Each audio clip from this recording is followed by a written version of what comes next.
สวัสดีครับ Hello again. We meet again. This is Chef Pan Waragun from Thai Essence. I'm a chef instructor, cookbook author, and the former restaurant owner. So this lecture is number 8. It's about Thai culinary technique and skill. So I would talk about cooking process, cooking awareness, flavoring, how do you do them, cooking technique, so, uh, savoring technique, and manufacturing floor, as well as the how you really prepare the dish. It's a step sequential that you have to know and something that be aware of it, of the ingredient, what kind of ingredient you use, what technique you use. Okay, let's have some fun. Let's begin.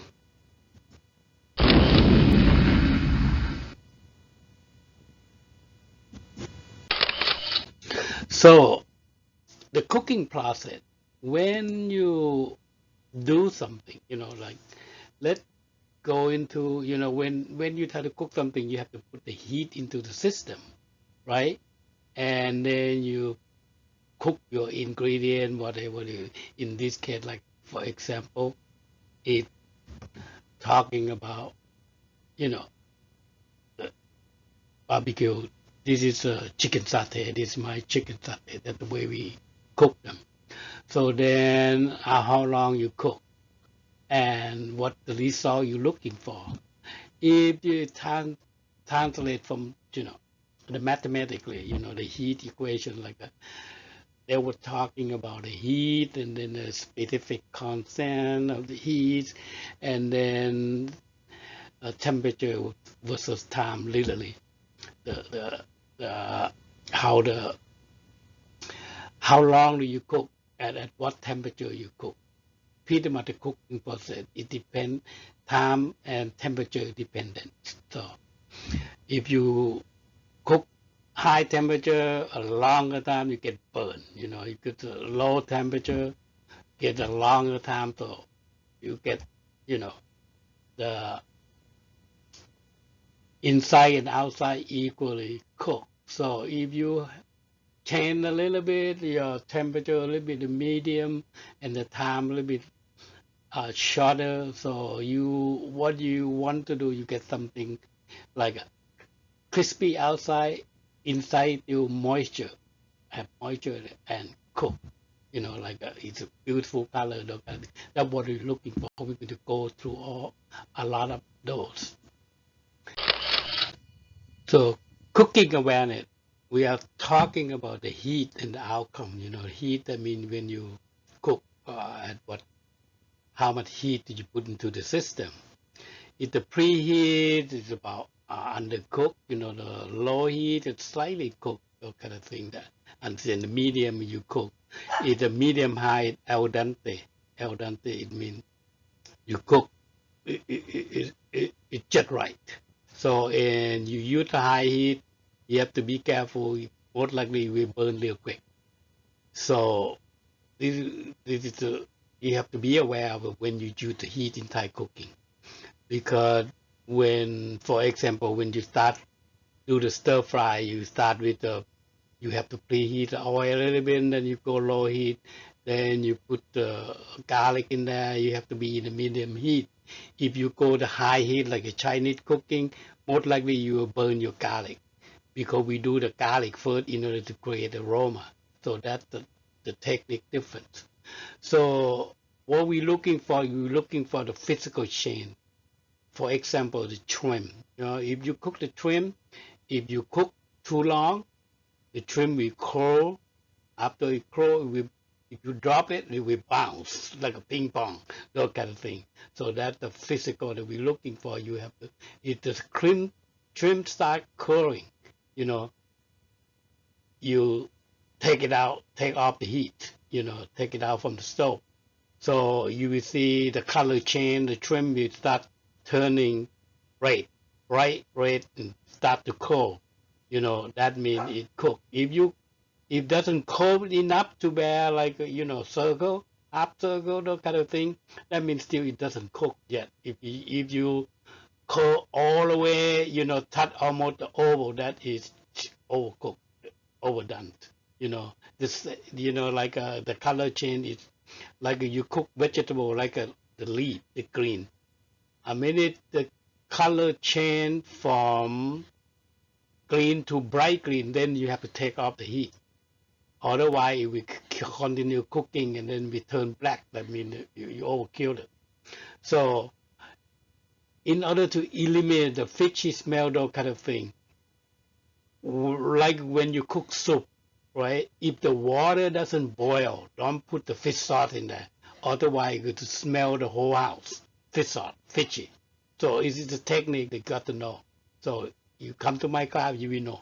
If you're taking several different class, whatever we do, motor technique I will explain and to do, don't do, not want to do, those kind of thing. Otherwise, we get fishy smell, gamey, or burn, or color change if you don't have the technique in hand. You just want the people to, oh, put this, put that, stir fry, this, that, and then you hardly like guessing, gaming, everything. But more likely when you do first time might be great. The next time you come in, more likely you don't get it because the ingredient change. Whatever you do, those kind of thing you try to create something. Get the fundamental first. When the fundamental is there, then easy for you to tweak to wherever you want it to do. So then we go to modeling excessive the boiling because the boiling you boiling too long, too hard, it will the meat whatever you cook become tender, tighter. With really the pork, tighter. If you drop it, you will bow like the twin too. So if you keep on cooking, it will falling apart totally. So then your meat it depends on the dish. Some dish you have to do that, some dish you don't. So you have to monitoring excessive boiling when you do Thai cooking and reduction amount. That you talk about liquid. So it's a quarter inch or half inch or 1 inch, those kind of thing. Because when you cook like that, simmer, reduction, because everything will penetrate to the meat. When the liquid go out, you're gonna most of the nutrition will go into the chicken or meat, whatever you go, because it have to go somewhere because they lost the water, so they kind of penetrated into the meat. That what the seemingly make your whatever you cook it taste better, taste good. And then the burnt smell. The burnt smell that means you use the wrong heat, like you do stir fry stuff. You stir fry garlic, you put with a high heat, it will burn so fast. So because your garlic is smashed and chopped, so you have to start with low heat to understand which one going what and how to do it. When you get it burned, most likely you have to throw it away. It becomes the garbage, the dog food. So just make sure understand the heat, what kind of heat do you use to when you cook. You know, in my class you will see the sequence of how the ingredient and how the heat I use it, those kind of things, because I cannot explain because there's so many dishes, they're all different. So anyway, if the fundamental that I give to all my class is stir fry, soup, salad, and curry. So that you got all the technique, how to use this heat, and how to do all these things. So anyway, is to be aware of the cooking. The heat is really, really important. Heat and outcome. Observe the physical change and some other technique. So it should be good. So if you learn the fundamental of it. So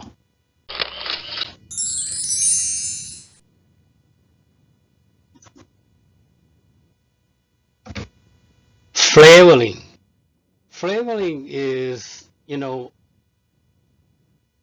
white people, what do you use? Flavoring, salt and pepper, right? Everything you do, salt, pepper, just try to taste good, you know. But the Thai food, it's fish salt and sugar. You know, you got salt, fish salt, it's the same thing as the salt, but it have flavor on it. And then sugar, that's what we do. Not the salt and pepper, we use fish salt and sugar. And then we add the spice, and then we add herb, you know. And then some condiment, special sauce that you put in specific dish. And then mostly we use the natural ingredient. That means fresh. Like we don't do canned meat, you know. Sometimes we cook canned fish, but it have to make a salads. You know, like sardine with the tomato sauce, it already cooked, and then we slice some chard or something in that to make a salad.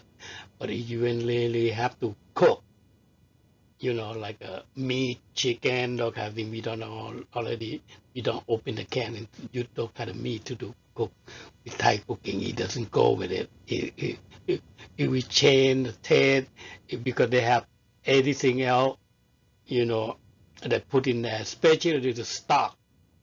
You know, a lot of people like to buy stock from the can. They say you can't use that because they have so many things in there. They have, you know, the vegetable, the onion, those things that they put in there. No, we don't do in Thai cooking. Thai cooking, the stock, when you do stock, chicken stock, we put chicken, salt, and water. More. Sometimes they put lemongrass, galanga, but then you cannot use with other stocks without make a soup. Or you try to make a stir fry, those kind of things. It change the dynamic of it. So usually the stock is just the water and salt, and then your meat. You want the aroma from the chicken, you know, the chicken smell, aromatics, yeah, good smell, and then slightly salt.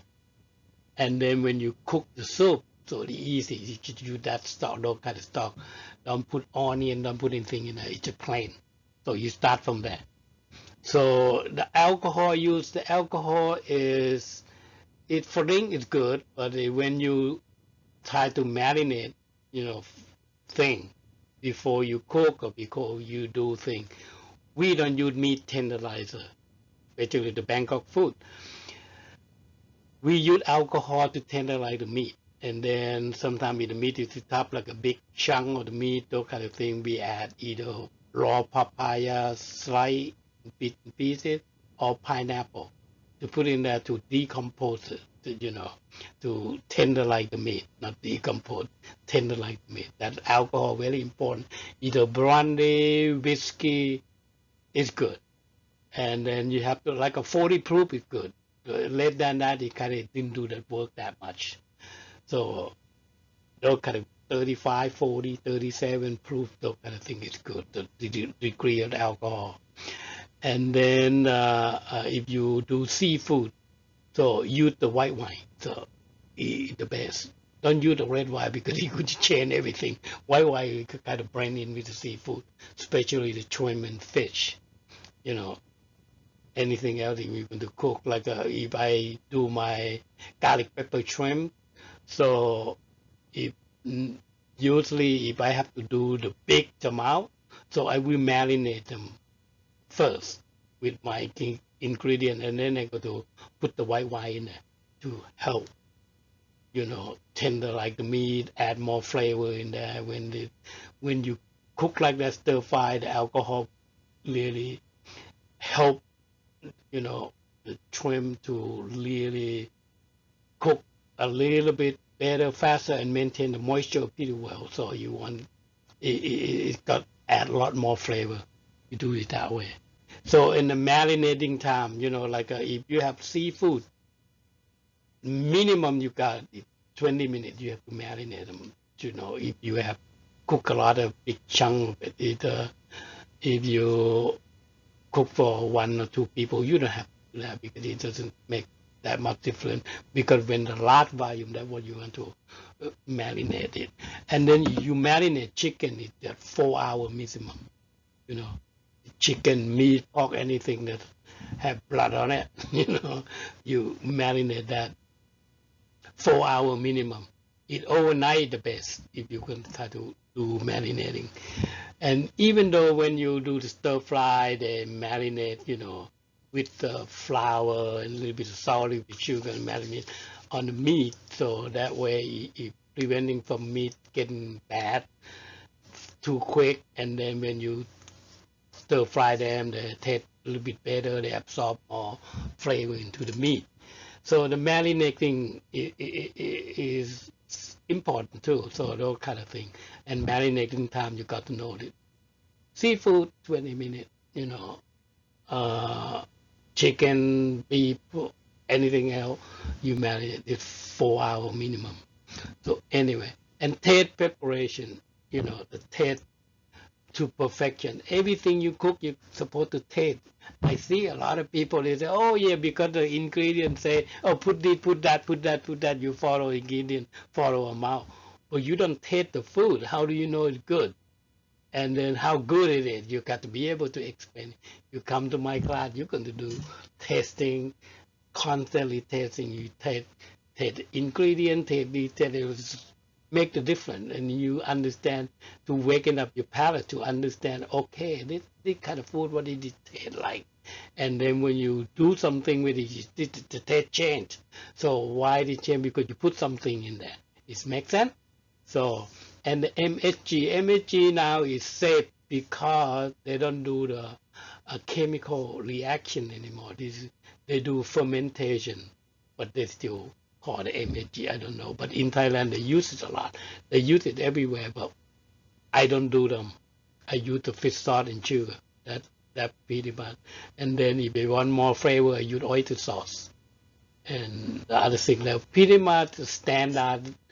If you go to northeastern, they use a lot of MSGs to put in there. Sometimes they put a whole spoon in their mouth. That's why you lost all the hair. Okay, so we don't do that much. But they have specific name you want to know. In the center, they call Pong Chulot or Pong Wan somebody. In the south, they call Mi Cheng. It is a different name, but it's the same thing. The northeastern, the Bang Noa, Pong Noa, those kind of thing. Northeastern and north.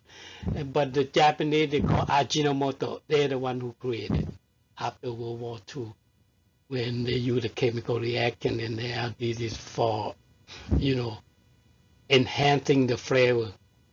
For that what they use for, and then fermentation, preserving the food. So for my Bangkok food, we don't do any of that. We don't use it, just to let you know that this is everywhere you go in Thailand. They will use it.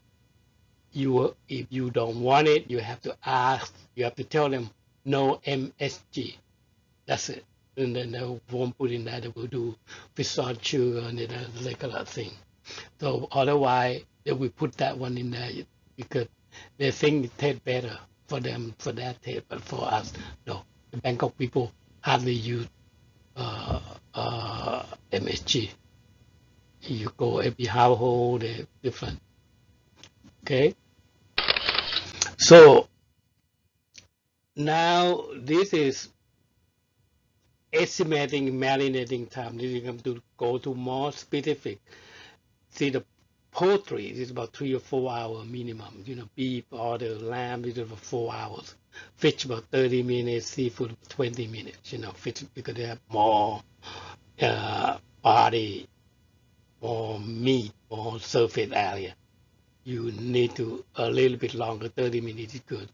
After that, it doesn't make not that much difference.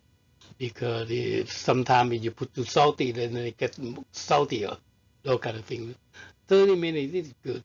By the time you're going to cook fish, you marinate 30 minutes, you do something else, by the time you cook, you got 30 minutes already. So that's the way to do them. Yeah, hard vegetable, sometimes you got, the root, something you want to cook. Sometimes you do, marinate, you put it salt, you soak in the salt water. In order to get maintain like you cook something bitter, like a gourd, you have to soak in the water like 15-20 minutes, like marinate them with the salt, so vegetable become sweet. So instead of really bitter, those kind of thing. So, and root vegetable 20, 30 minutes, this is the same thing. You have to soak it in that. And then if you, unless you slide to do the stir fry, different. If you do, some exotic thing, all these hard vegetable, root vegetable, this is really up to you. You marinate, you don't marinate, it doesn't matter. But if you do, you will get a little bit of better quality, better flavor. Just give it a try. And the herb and fruit, no, you don't do marinating, so no kind of thing. Just to be specific and clear about this. So some people they like to cook.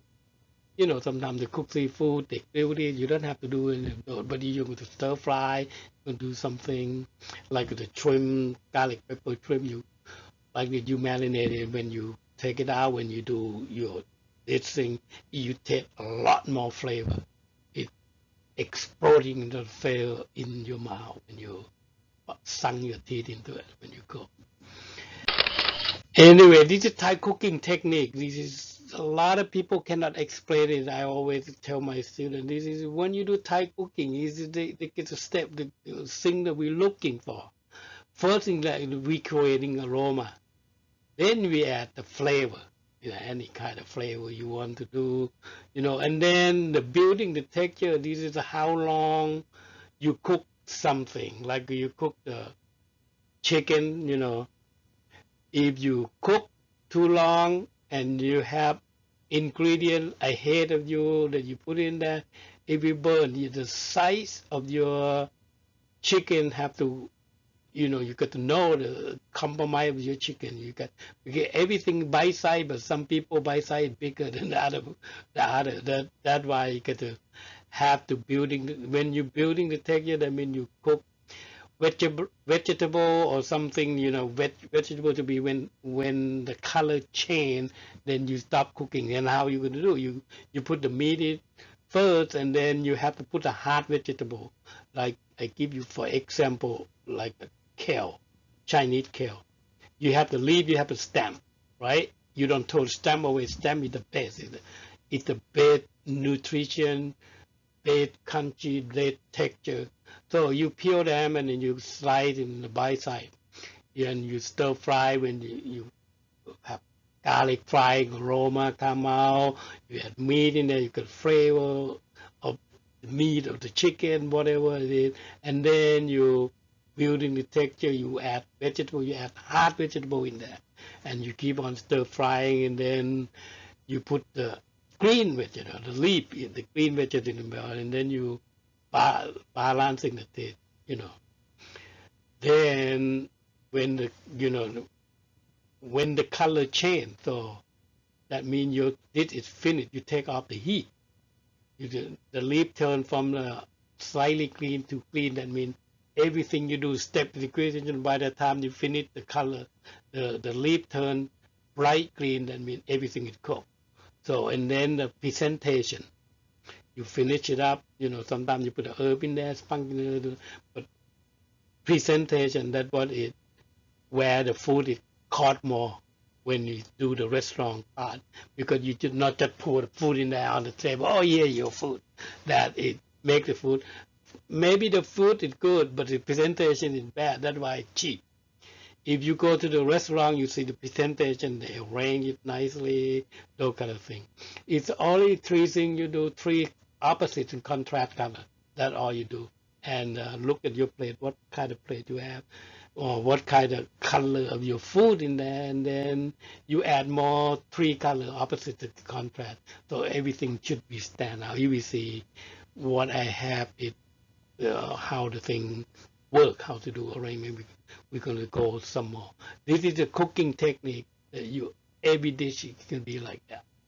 So even though you cook the soup, you still have to create aroma first, because you have to put all the herb in there, boiling in the water, so the aroma will come out.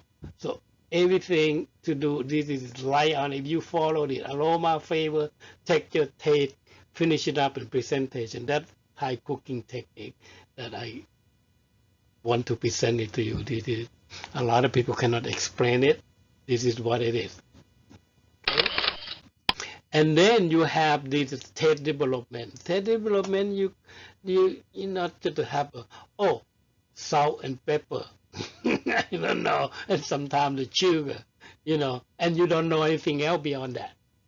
So Thai cooking technique today, I'm going to tell you what it Thai cooking technique is.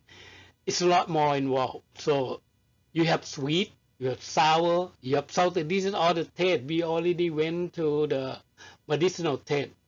Every taste have, property of the medicinal because it's the ingredient, the integrity of the ingredient, the mineral, vitamin, and the taste, and the flavor, those kind of things.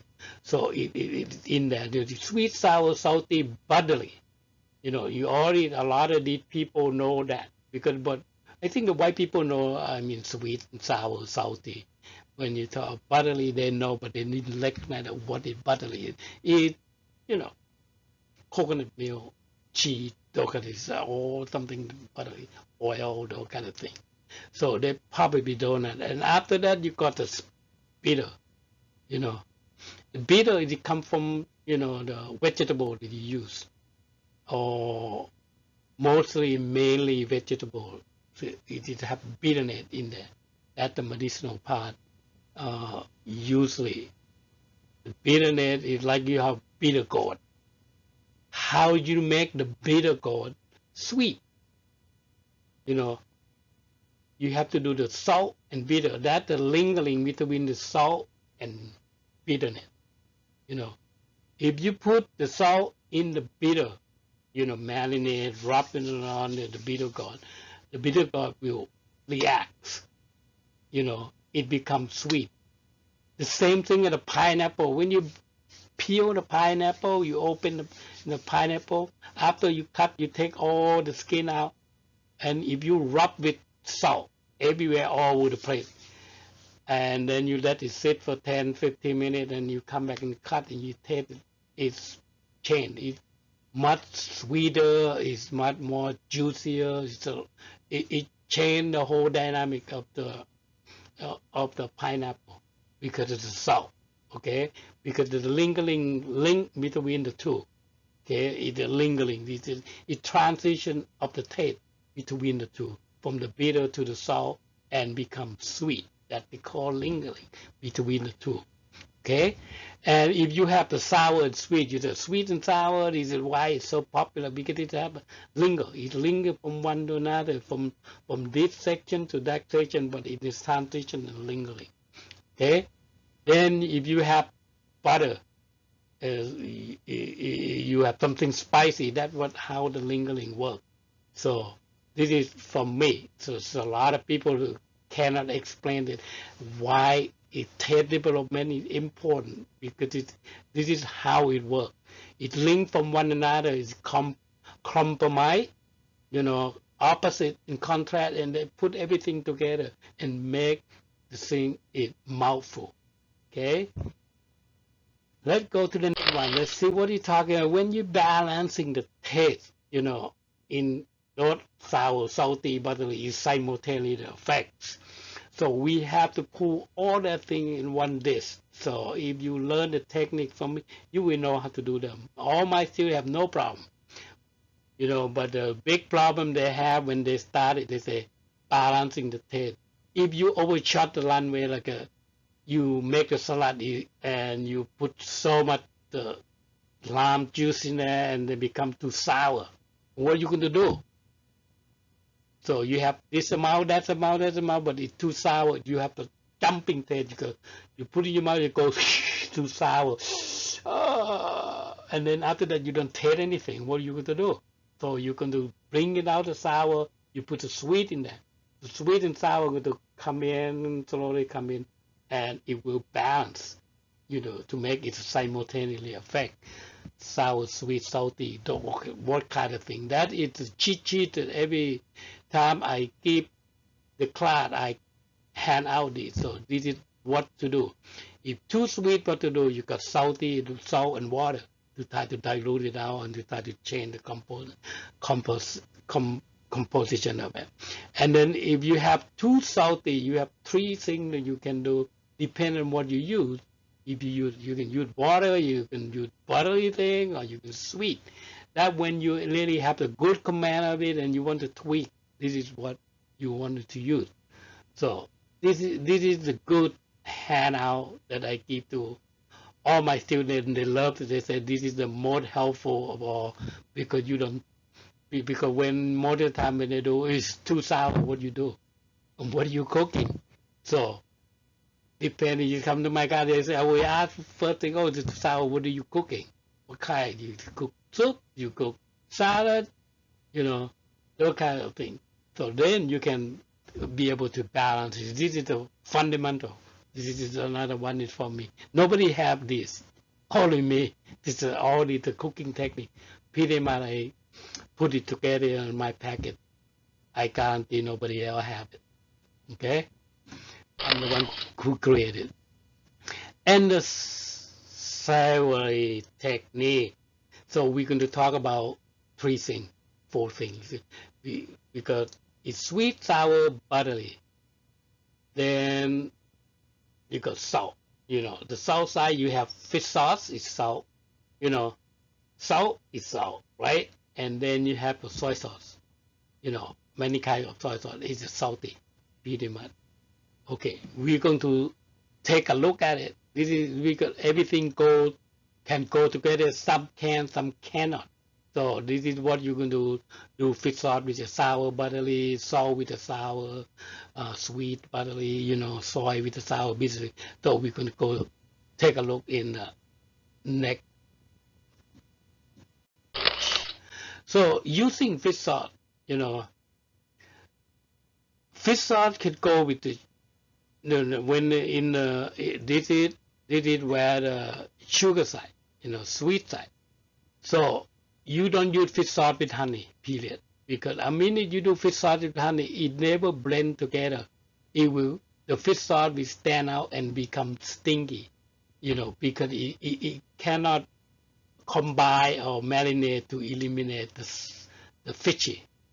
That's what you don't use. You can use anything else. You can use sugar, fruit sugar, or refined sugar, or palm sugar, but not the honey. So when you go to the lime side, you know, the sour side, you can lime from anything. Anything you can use, unripe food, vinegar, those kind of thing. Everything go with it. And then when you talk about the buttery side, the buttery side is like a coconut milk or real milk or cooking, you know, that kind of thing. But you have to be specific. Be specific. These things have to be cooked. If not cooked, you put in there, it will stinky. So, like when you try to do the soup, if the water not boiling, you put the fish sauce in there, or you will come stinky. Even though you put the coconut milk already, you forget to put the fish sauce in there, but the water was not boiling. Then when you put the fish sauce, it will stink. It water already boiling, so you put the fish sauce in there, it will absorbing. Even though you put it later, it's still absorbing because it have been boiled. The composition change, you know, the dynamic chain of composition, everything can penetrate into the meat. So try to use the fish sauce when the water is boiling, and same thing when you stir fry. So if a lot of people they say, oh yeah, I put this one in there, but the pan not even hot. You just, oh, they call for fish sauce. You pour the fish sauce in there, and then it sting the whole house. So that kind of thing, and then they keep up. So just to know what it is, okay, and how to do when. Okay, now we finished with the fish sauce. We're gonna go to salt. Salt it can do with anything. You know, you can do with sugar, all kind of sugar, and you know, vinegar, everything can go with it. It have no problem. Salt is safe. That's why the white people do salt and pepper is safer.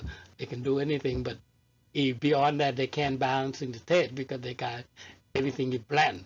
So it's either salty, a little bit of this, a little bit. It have no taste. Pretty much for the type people who say, oh, eat Falang food, the foreign food, it just have no taste. So it's just flavor of this flavor is not it for the Thai people. The Thai people eat, all those things have to come out. So in order to taste, to experience it. So now the soy, that is the soy had a lot more problem. The soy, you got salt, if you go with the vinegar, with all those things, it's fine. When you're talking about the sugar, if you put the palm sugar and the soy sauce, you think it will taste good? Hell no, because it is kind of, you got the lump, you got the taste like it doesn't mix pretty well, you know, the soy sauce, and then when you put in your mouth soy sauce and palm sugar, you take, you will hit the salt, and then after that you hit the sugar. It doesn't blend, you know, not smooth, not simultaneously effect. So you taste this, taste it. When you do this kind of thing, you want to be blend, balance it slowly in your transition, smooth, you know. And if with the honey, the worst, soy and the honey. Some people they, oh yeah, I put the honey in the soy, and you see the rum, everything fly, those kind of thing. It doesn't go with it. So with the sugar, fruit sugar and refined sugar is fine. So when you do the really with the buttery side, if you use the soy in the milk, it's terrible taste. It's just, for some reason they don't make. So and the coconut milk the same way.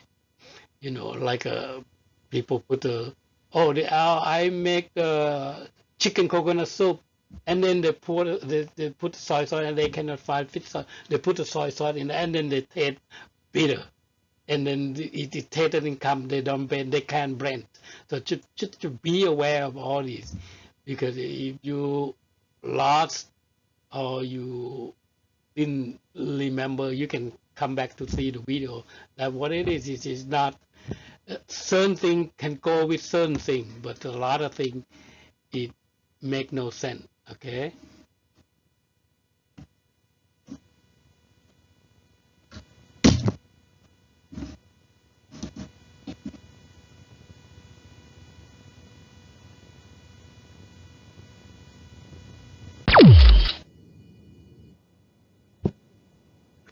So that all pretty much, the savory taste, how to do them. This is a typical Thai meal.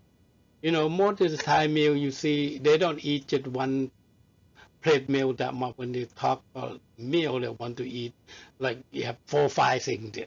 Pretty much, you have some curry, some stir fry, some salad, something is a lot more. Like usually for 3 or 4 dish plus the steam rice. Some people have appetizer, but usually not. The more time people just jump right to the main meal. The appetizer that we eat that when they start, sitting down, have alcohol, drinking, appetizer, take their time. By the time you have the meal, that what is they're going to do 4 dish with the rice, and they don't eat dessert after meal either because it's getting fat. Because after you eat all of this, you already full. So, and the sweetened thing after the meal, it doesn't help that much, and it's not common in Thai people. Even though the rich Bangkok people, they don't do that unless they want to eat cheesecake or kind of thing. But they don't eat Thai food anyway. They eat, you know, like a French food or kind of thing. You break the rule from time to time. You don't eat Thai food all the time if you have money. Especially Bangkok people, they go out eat this sushi, eat that. Whoever is good, they go. So we will go to wherever is exotic, expensive. We go there and check it out. So, but most of the time, you have good food.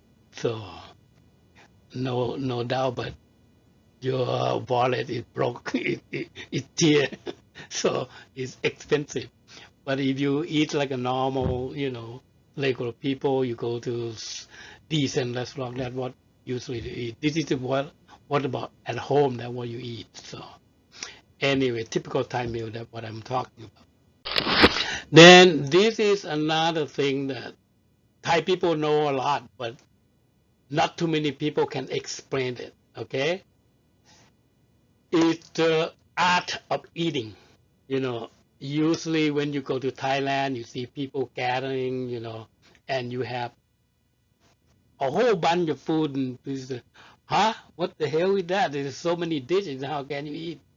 So Thai people, when they eat, they take time. Especially you have a lot of friends, and they're just talking, socializing, and eating at the same time. Drinking, eating at the same time. It's a composition of the meat, like the food composition.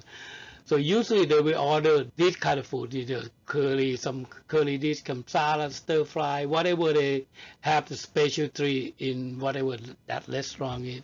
Or you at home, they try to do all this. Like if they order the soup, they will order some stir fry to go with, stir fry something, something buttery, the buttery something like this spicy that we eat something you stir fry mild to tone it down the spice, and then they will eat it. When they eat it bite, then we go that soup, and then we come to stir fry, and then we eat something boiled, and then we eat salad. They alternate. They eat everything. A minute they rotate those kind of thing of the food, because all the food is different, because they have intensity of the spice, intensity of the heat, the balancing, the taste, they're all different, the flavor different. So everything they do is mouthful, you know. Put that one, you eat stir fry, then you eat soup. And then maybe you take the curry in there in the next bite, and then you eat something buttery to cut it out. This is the art of eating. Every Thai know. I don't know they know how to explain it to you. So that's why they order all kind of food, because we know certain thing going with certain thing. Not that everything go to everything. No, because if you use you eat sour curry, then you want something salty and dry, like a sun dried fish, and that fly and they eat with it, the kind of thing. So everybody know what the thing going what. It from the adult, from the people talking about some suggestion of people, and it become the culture, and then it become to where okay, everybody know, how simple it is, and everybody want a mouthful. That's why they sometimes you hear they go, oh, for lunch. So when you go for lunch, you go one plate. When you go for dinner, that's what you go. A whole bunch of meal, a whole bunch of people, a lot of alcohol. You just party, those kind of thing. Now with COVID, you have a lot of problems. You can't do those kind of things. So anyway, then appetizer, one plate meal, and dessert. That's what the same thing. From time to time, they will do the dessert. From birthday, they have cake, or sometimes this kind of dessert. Usually, they eat for lunchtime for, get the energy going up. Because some of them sickening sweet, some of them sweet, and the one plate meal is pretty much lunchtime. So a lot of people, because we don't have time, you just go in, sit down, order, or sometimes one day they want that, they will sell 2 or 3 things just for lunch, just keep on going, and then you eat and go and take away, those kind of things. The appetizers, usually they eat a snack in the morning for the Thai people, before they go to work or after they go to work, all these kind of snack, whatever it come, they eat. So because they don't eat, they don't eat the full meal. They're like an appetizer. They buy 2 or 3 pieces and then they go in and munching and doing their work. And lunchtime they eat that, and evening they have a lot more to eat. So this is the composition of the Thai meal. It's the art of eating. Okay. Now this is what when you try to make the soup. I give the key step to the presentation, because I want to let the people know how to do them. Because a lot of people, oh yeah, I don't really know. It just put the program in your head. When you cook, making the soup, you're going to cook. You put herb first, then the water boiling. You put it at the same time as the water, and get it boiling. Then when it's boiling, you put the meat in there. Then after that, you either you put the vegetable in there or you put balancing the condiment in there, and then you balancing the taste. Stew, salt, fish sauce, sugar, whatever you name it. And then after that, you finish up the dish by the last thing you put the herb in there. So those kind of things. It's a step and sequence what you're going to do. Okay, it's not just making doesn't or put everything in a vegetable and meat and you cook in the same time. No, help no. So you have to be step and sequence to structure how to do them. So everything you do, you know, this one picture, yeah, they call soup, but it's a curry, it have the curry base on it. So whatever you do is just making the soup. That's a step and sequential. That is very important. So that's what I give it out to people that okay, this is what you're supposed to do. Okay, the key step that you have to be. So the same thing in making the salad. So if you in in Thailand salad, it doesn't mean only vegetable. Mostly because of the English name, they call salad. In Thai salad, you have lap, yam, pla. In English, everything is salad. So it's different because the way it cooked and the ingredient is used. So like this is a salad. This is papaya salad. It's all vegetable. This is this is a eggplant salad. You have egg, you have eggplant, you have shrimp. So all the kind of combination. All you have totally this is the liver, pork liver, and it's just pork liver is with the herb. This is another salad. This have seafood, have ground pork, have herb. This is a lemongrass. They call lemongrass salad. So you have no idea what they're talking about until you see the picture. So that be careful with that. And then whatever you know, the either come with meat or come with vegetable. It come with meat. It's going to be spicy, and spicy and more intense. It come vegetable, a little bit sour, leading spice or leading everything else. It's fruit. It's going to something sweet leading it. You know sweet, sour, whatever it is leading it. And then usually no dairy, non-dairy, everything you will, because I mean, if you make the salad, the dairy, it doesn't mix well with the sour sauce, the sour. And that what is no dairy, period. And the type of salad dressing, it depends on what kind of sugar, what kind of salt you use, blah, blah. It's so many of the variety of it. And then you got to balancing the taste and finishing up the taste. They're all the same. You have to do everything step in sequential in Thai cooking. It when you get the total command, you will get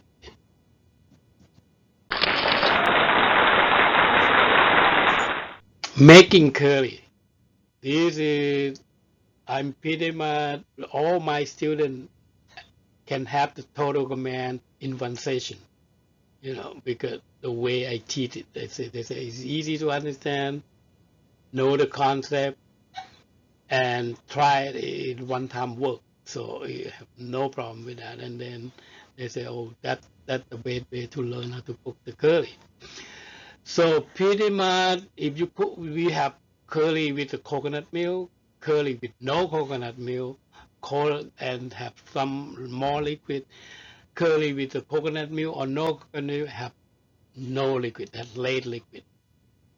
And then most of the time when in the restaurant, we will make the head sauce first. That means we're going to make the head curry first with the thick concentrated, already balanced. When you add more coconut milk, you more meat in there, it come out just like you don't have to do anything else. So in my class, they will see the whole thing. What I do, how we do them, you know, and everything is bite size, and the choice of vegetable, whatever you're going to do, and again finishing up the dish.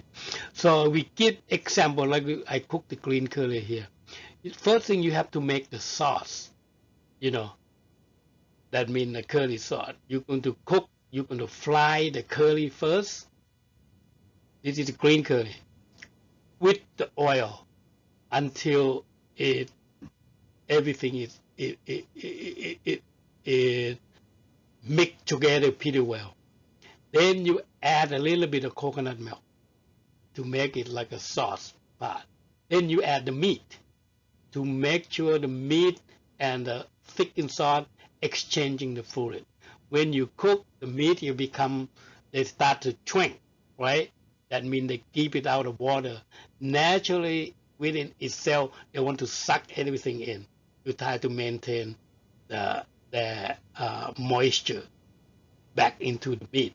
That means when they do the exchanging, the property exchanging, that means they suck it out all the curry inside the meat. That's the technique, that's the skill. You have to learn that. And then after that, when the meat starts slightly cooked, then you add more coconut milk. Then you add the vegetable. Then you balancing the taste. So this is step and sequence. You know how to do them. Because in my class, I really tell people this is what you're supposed to do. But you specific curry do specific thing. You got to know that. In my class, I explain it pretty well. This is musman curry. It take a longer time to cook. You need the simming. This is the Penang roast duck curry. You already have the roast duck already that, and then you have to de-oil it. You have fillet and put it on the rack and drain the oil out in order to cook. If you put with the oil in there and it will be really greasy, you don't get. You can't eat it. It's too greasy. When you sunk your teeth in, so greasy, you want to take it out. So this is the ginger curry. This is another simming when you cook the pork, and you want to cook the pork until it's falling apart. That is technique. It's a lot of things to do. But when you learn it, this is a lifetime skill. You can cook it anytime. 100 years from now, you cook it, it's still the same. If you learn once. This is a long life skill. If you learn, do it right, and then after that, you'll be good. Because this is all healthy. This is ginger, this is all these really a lot of herbs and spice and medicinal. Okay? Now it to make barbecue bake. Mostly they marinate it. Everything is marinated. Alcohol used, the temperature requirement, that's what you need. You don't like you grill the chicken satay, and this one is pork satay here. You don't want a high heat. You want a medium heat or low heat to cook a little bit longer. Because the meat, the meat is thin. If you put this is the baking, so you need a little bit more high heat. This is fry.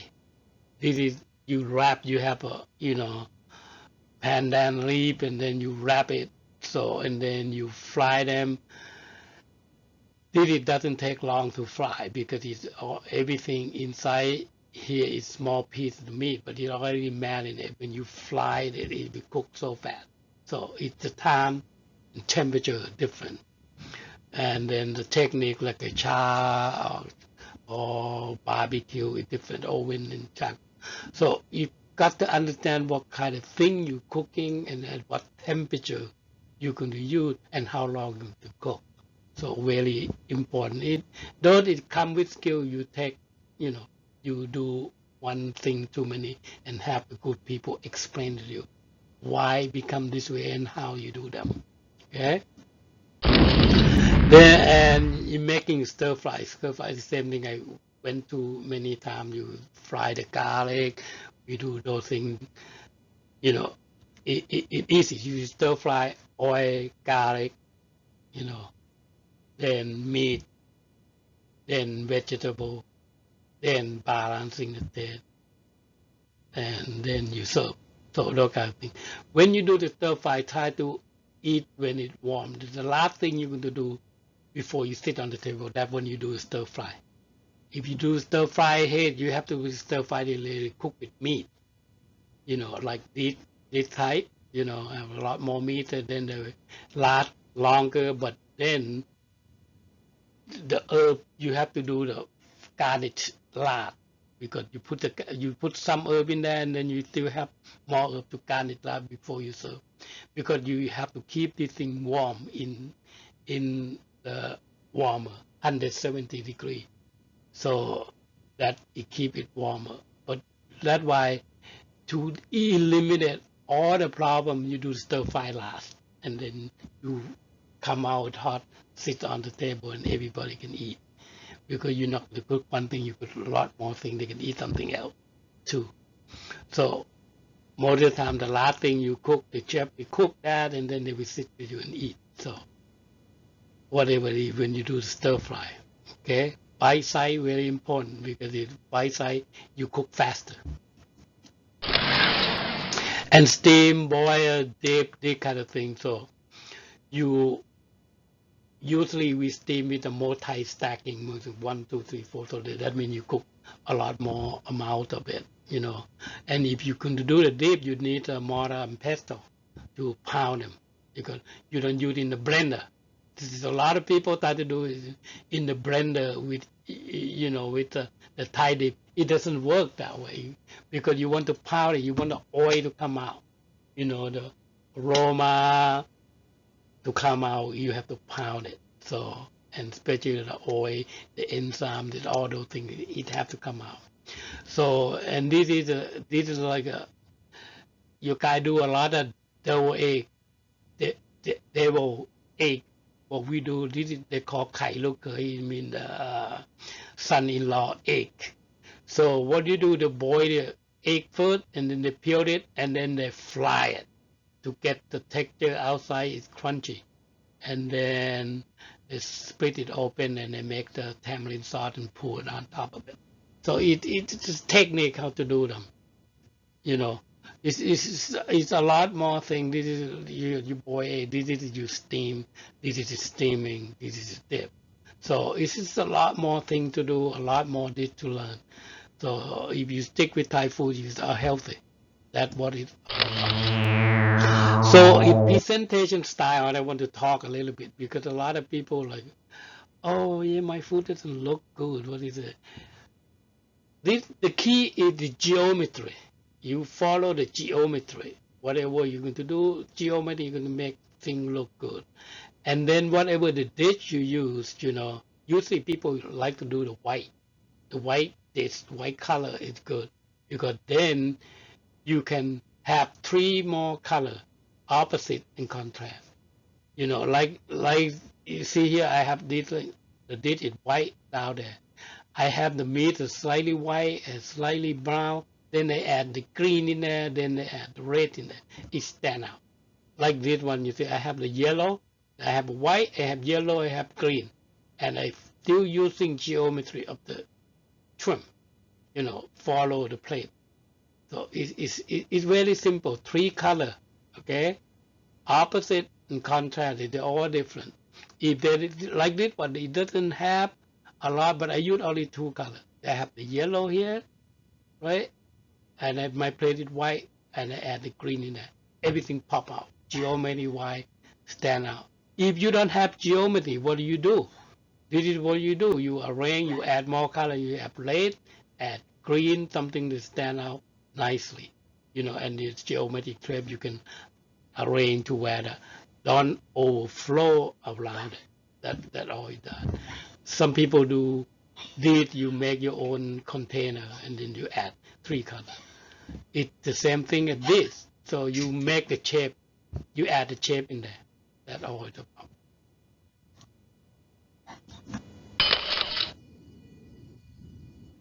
A one-plate meal. A one-plate meal is something quick and then very popular at street food, pretty much. And then it's standalone means it's sell. That means they have complete nutrition.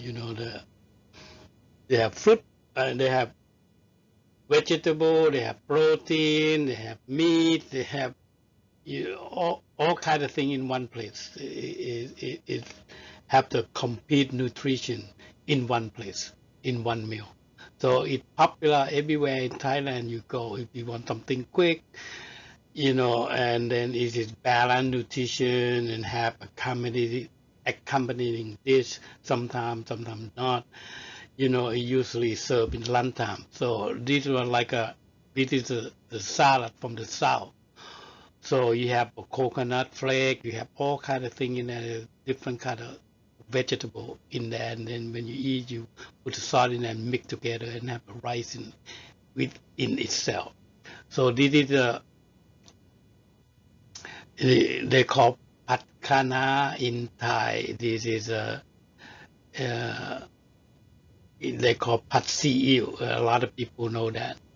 So this is pad thai with an egg wrap in it, and this is a fried rice, and this is like stir fry, meat with basil, and this is like a noodle. This is northern noodle soup, but with a curry. They can uh, it's a soup, part of the soup from the north. So anyway, everything you do is one plate meal, something quick, something fast. So there are many, many, many, many dishes. I give you some six of these for example. So if you go to Thailand, you will see people that have small little booth sitting there. They sell one thing, like a steamed chicken with a steam like those type of thing. So they call cow man gai, lad na, patเป็ด all kind of food is one plate meal that they sell it to you in the short period of time, they make it like that, they cook. And then you see a lot of places they call cow gang, they already make the food a whole bunch of it, and then you go point a finger, whatever you want. So, and then they put that with the rice and you eat it. So it's fun to go to do that, but you have to be specifically pick it. Sometimes they cook it, they let the food sit for a long time without the heat. So, but the professional one, I mean the good one, they always have the heat in there, but they sell all day long. So especially in Bangkok. So if you go to Lao Silom in Central, those kind of thing, the food is almost 24 hours and then all kind of food coming. It's a lot of one plate meal on the street. So it's fun to go around. So, the Thai food have expectation. Expectation of Thai is really, really is if you really look into it, like aroma have to be present and mouth watering, the smell, oh, I want to eat, those kind of thing. And then it's a flavor when you put in your mouth, oh yeah, the instrument, something good. The texture when you chew something, it has the light texture, like you eat vegetable, you still have a crunchiness and you still taste the vegetable instead of cook until it's dead, falling apart. You don't taste anything. Those, and then mostly it contrasts within itself, between meat and vegetable, those kind of thing. And then balancing, everything is balanced, simultaneously affects and have lingering. Lingering, that means stay in your throat here, last 10, 20 minutes after you eat that thing. So, and the presentation usually is simple but elegant. That's where the food going to separate the price between the cheap food, the good food and the bad food, the cheap food, whatever. The more good looking, the price more, usually. And then a lot of people we talk about authentic Thai food. Whoa, authentic Thai food. We don't know how authentic. We don't know because 10, 100, 200 years ago, the one that they created, and then you don't know what it tastes like, and then the thing keep on accumulation. So, and if you cook, you say authentic, it's not authentic. It's just a genuine Thai food, you know, like they keep on going, but not authentic. The authentic word is just pretty much, oh yeah, easy to use is authentic, but they're not authentic because I mean, if you change something, it's not authentic anymore. Instead of uh, you use lemon card, you take a lemon card out, you put something else in there, and you call the same dish the same thing, the same cooking, but they're not authentic. And the people doesn't know, oh yeah, it's authentic food, authentic food. For the chef like me, for a lot of chefs that I know that are authentic, they just scratch their head, what authentic you talking about? You not even know who created and what it tastes like. This is your food, okay? If you're authentic, you have to satisfy expectation with aroma, flavor, texture, taste, and presentation. That you have to satisfy all of that, right? And you have to know the depth its originality. But we don't know what it is, and then how the hell you call it authentic? Just say good Thai food or genuine Thai food, not authentic Thai food, because it doesn't seem to explain anything. Because when you ask the chef, you ask the people, oh yeah, it's authentic. What is authentic you talking about? So be careful. Anyway, to recap, the Thai food has class with great expectation. The food it look good, smell good, taste good, have the right texture, and contain the lingering taste. These are real Thai food. Okay? And next section is going to be a beverage, and we can talk about a wine, which one you go with Thai food. And if you want to inquire, again, you can shoot the email to me.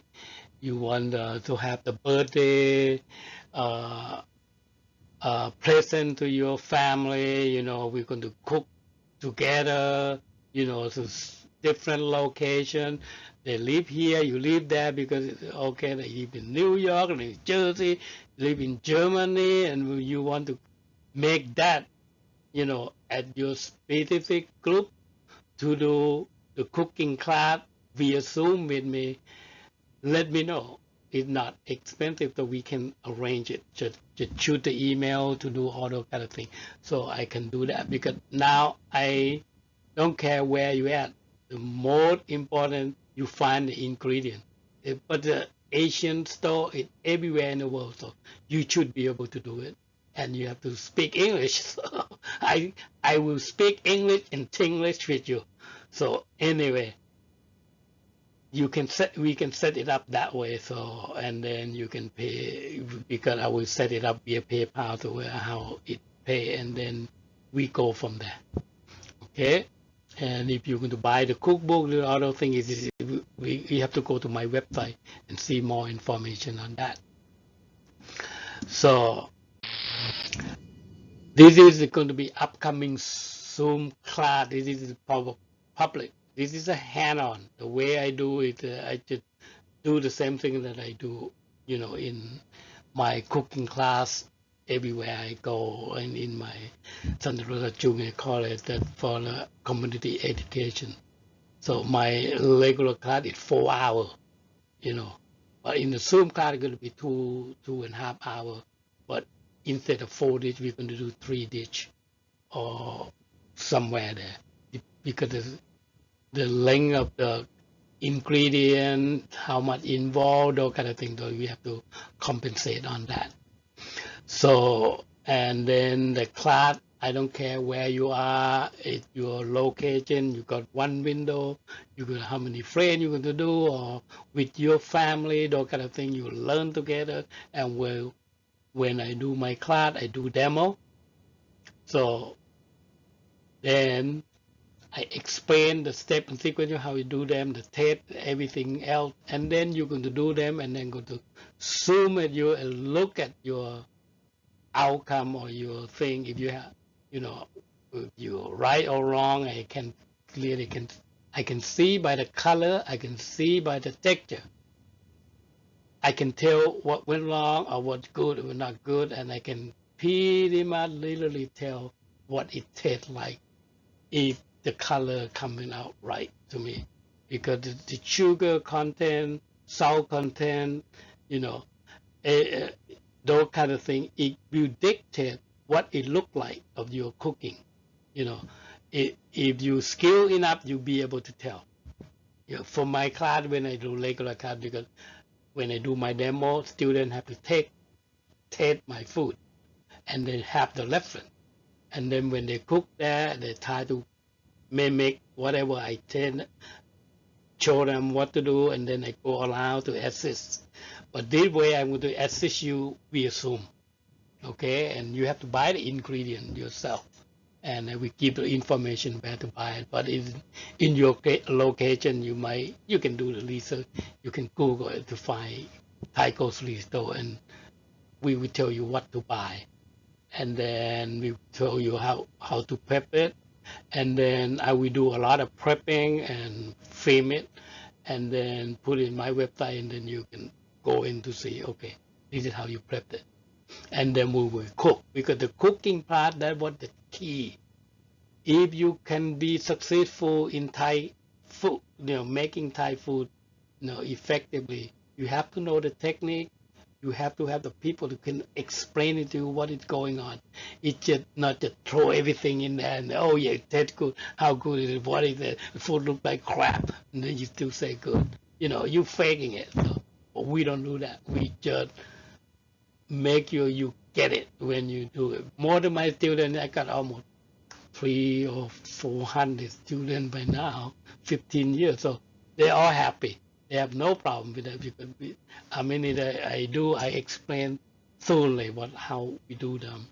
And it will stick with you the rest of your life, because you know how to do them. A lot of people turn to be, they eat more Thai food than white people food, because first of all, it's healthy. It can revert a lot of things in your body.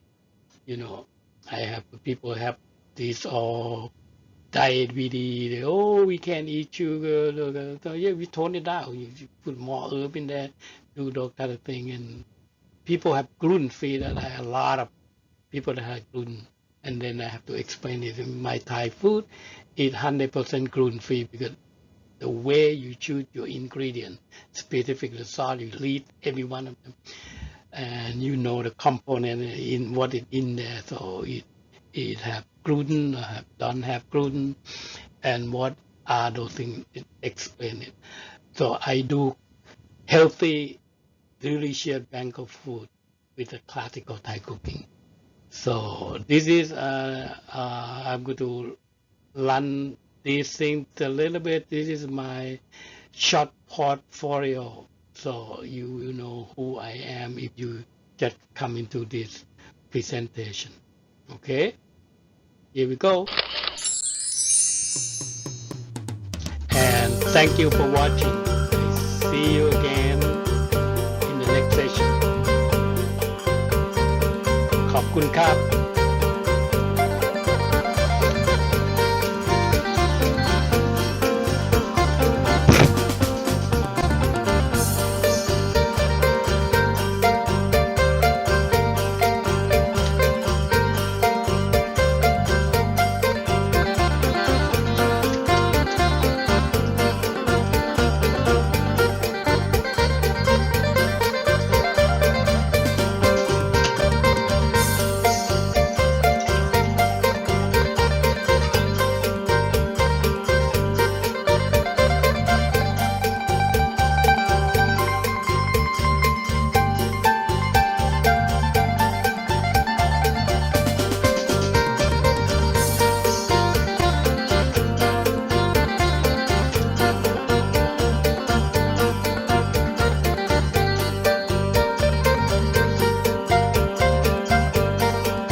Thank you for watching this video.